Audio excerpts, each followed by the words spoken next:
Okay. First of all, thank you, Ms. McAndrew, for allowing me to visit your class and talk to you about your lesson. So, if you would maybe explain what your lesson was about. Sure. Every week throughout this year, they have been doing a current event where they read a news article. Mm-hmm. They write one paragraph summarizing what it was that they read, and one paragraph their opinion. Over time, they tend to gravitate towards certain issues that they are following regularly. Okay. As part of government, I believe they should also learn to be active in government and learn Okay. their place in it. Mm-hmm. And right now, with students always wanting to walk out, wanting to protest, wanting to do things, Mm-hmm. I wanted to give them a constructive way to have a voice. Okay. So we have started, the project for this quarter is writing letters to elected officials about issues that they are focused on, that they are reading a lot about, and that they are concerned about. Okay. Okay. Good. Good.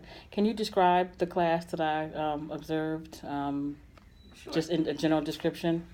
They are one of my larger classes. They are my honors class.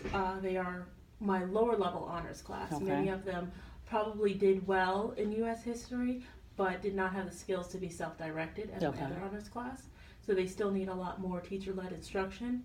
But once they do have the tools and they do know what they're supposed to do, they do break off and complete their work. Okay. And this is a HSA class, so they will be taking a comprehensive exam Correct. in May or June, a requirement for graduation. So I looked over your pre-observation questions, and I just wanted to kind of touch on, was there anything, the question was, is there anything that you would like me to specifically observe?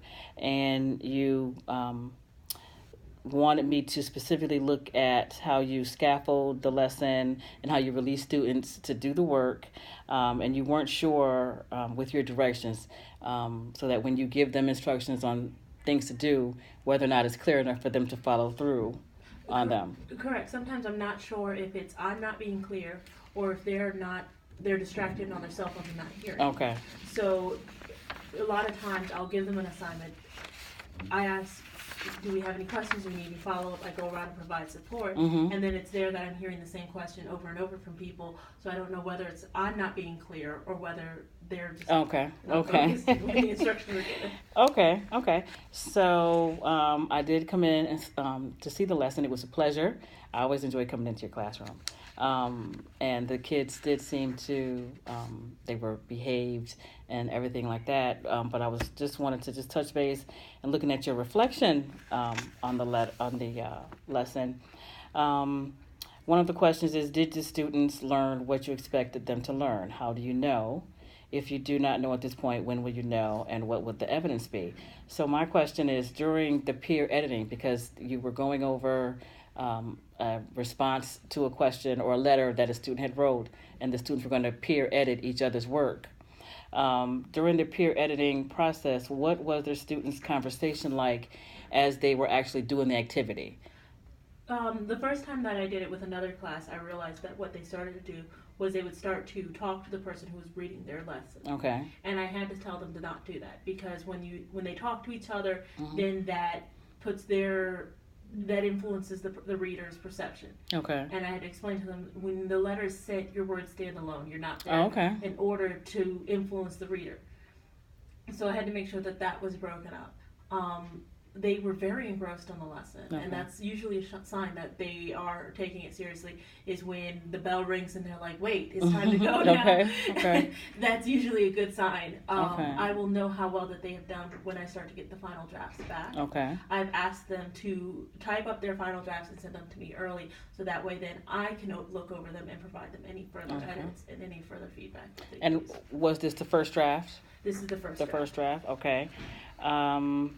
How did you assist students who didn't know how to ask questions? I know you mentioned that this was a kind of a lower level honors class, maybe not as self-directed or probing with questions that they might come up with their own.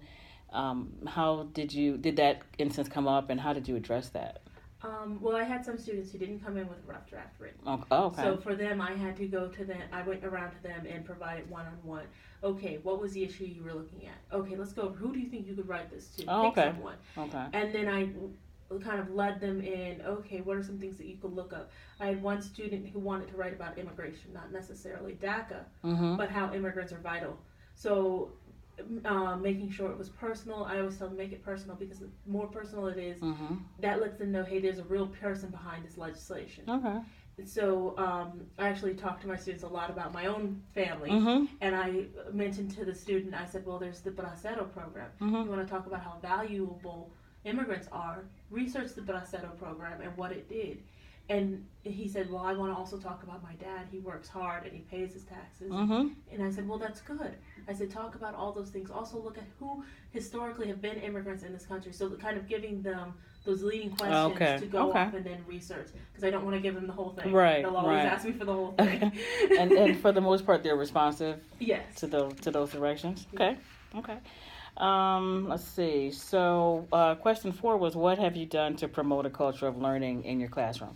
I noticed from another time when I visited your classroom where you had the kids in groups of 4, so now you have them, the desk more in rows, where they're either with a partner or like in the middle there are 3 people and then 2. Why the change, and has that